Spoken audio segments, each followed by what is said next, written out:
de serem chamadas de cristãs, mas se a nossa conduta não está à altura das normas cristãs, atrairemos sobre nós a condenação. Em Apocalipse 3:1 lemos: tens nome de que vives e estás morto. Não basta ir à igreja. Se não permitirmos que Cristo seja o Senhor, o dono da nossa vida, cairemos sob julgamento de Deus, que disse: este povo honra-me com os lábios, mas o seu coração está longe de mim. Mateus 15:8. É fácil deixar-se levar por uma corrente de entusiasmo religioso sem ter uma experiência viva e pessoal com Deus. Este mundo hostil se acha infestado de agressão, de ódio, de intriga. Os maus prosperam e em muitas partes do mundo os justos padecem. O povo se acha confuso, inseguro, se sente até azarado. Talvez nunca houve tanta prosperidade econômica acompanhada de tanta infelicidade, falta de autodomínio, rebelião.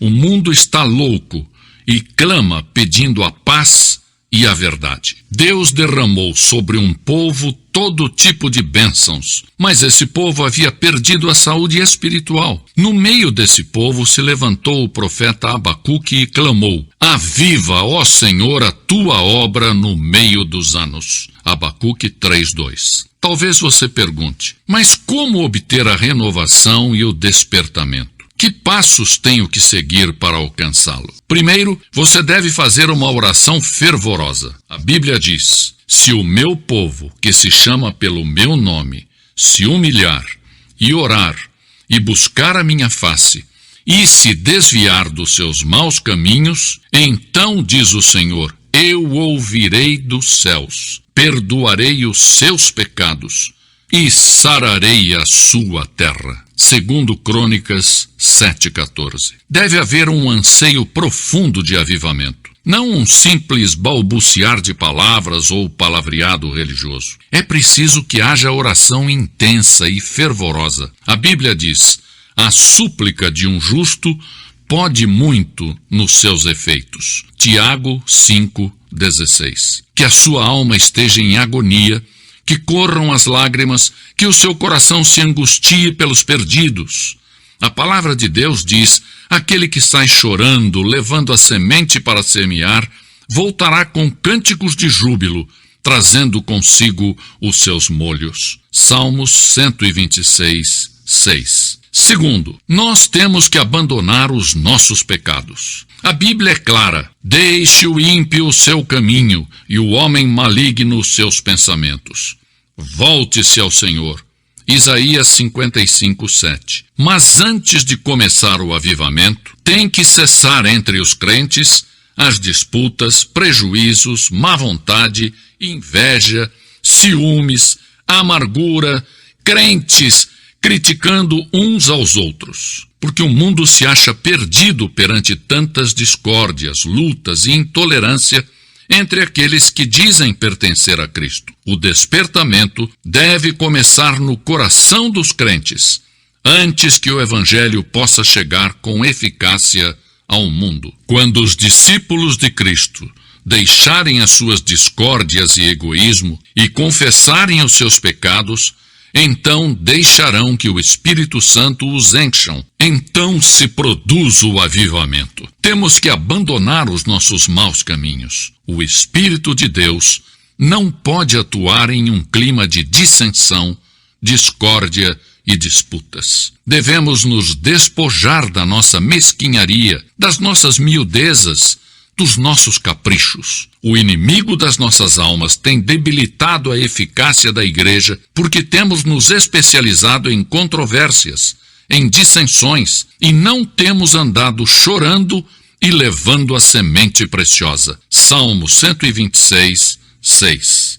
Sim, porque temos dado mais ênfase às instituições do que à oração ou mesmo a Deus. Que o Senhor nos perdoe e nos ajude a nos livrarmos de hábitos perversos e mesquinhos. Se vamos ter um despertamento em nossos dias, como crentes teremos que abandonar os nossos pecados individuais e coletivos. Em terceiro lugar, Deus tem que ser real para nós. A Bíblia diz: se o meu povo buscar a minha face, eu o ouvirei do céu. Porque em um mundo cheio de materialismo grosseiro, nós também temos tentado reduzir Deus ao nosso próprio tamanho. O nosso Deus parece ter se transformado em demasiadamente pequenino e somos culpados de idolatria intelectual. Temos fabricado em nossa mente um Deus que não é o Deus revelado na Bíblia. Muitas vezes associamos a experiência cristã genuína, vital e pessoal a pessoas altamente emotivas. Muitos chegam a dizer: é bom ir à igreja, viver uma vida decente, sim, mas eu não estou disposto a ser fanático. Consideram que a fé cristã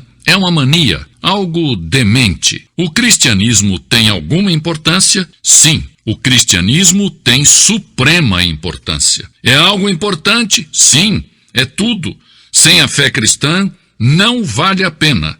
É vital. Você pode conhecer a Deus. Milhares de cristãos afirmam com certeza: eu sei que já passei da morte para a vida. 1 João 3,14. Eu sei em quem tenho crido. 2 Timóteo 1,12. Lemos em João 7,17: se alguém quiser fazer a vontade de Deus, há de saber se a doutrina é dele. Precisamos de um reavivamento da fé cristã, da experiência cristã, do andar com Deus. Deus tem dito: se o meu povo buscar a minha face. Se de novo descobrirmos que Ele é santo, justo, real, absoluto e pessoal, e que é um Deus de amor e de misericórdia, esta realidade será transferida ao mundo e o avivamento então virá. Assim tem sucedido em toda a história e sucederá outra vez. Não devemos colocar a fé cristã em dúvida falando de Cristo sem conhecê-lo.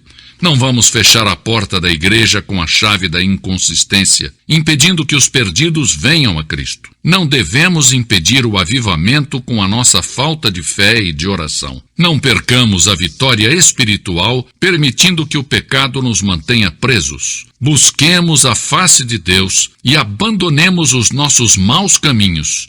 E então ouviremos a voz do céu. A igreja tem a chave do avivamento. Está ao alcance de nossas mãos. Nós vamos aceitar o desafio, teremos coragem de pagar o preço. As reservas do céu são suficientes para saciar o mundo que perece de fome e fome espiritual. Não devemos oferecer desculpas.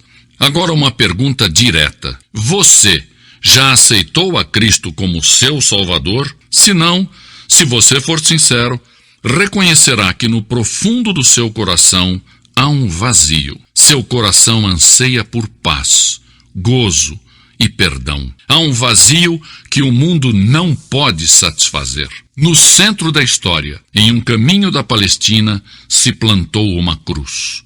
A cruz de Cristo, o Filho de Deus. Por um milagre admirável que só Deus conhece, todos os que põem o seu olhar naquele que foi sacrificado na cruz recebem a salvação. Não somente as pessoas boas, respeitáveis e decentes, mas os vis, os desprezíveis, os desumanos. Um ladrão que agonizava junto com Jesus pôs nele o olhar de fé e recebeu a segurança da vida eterna.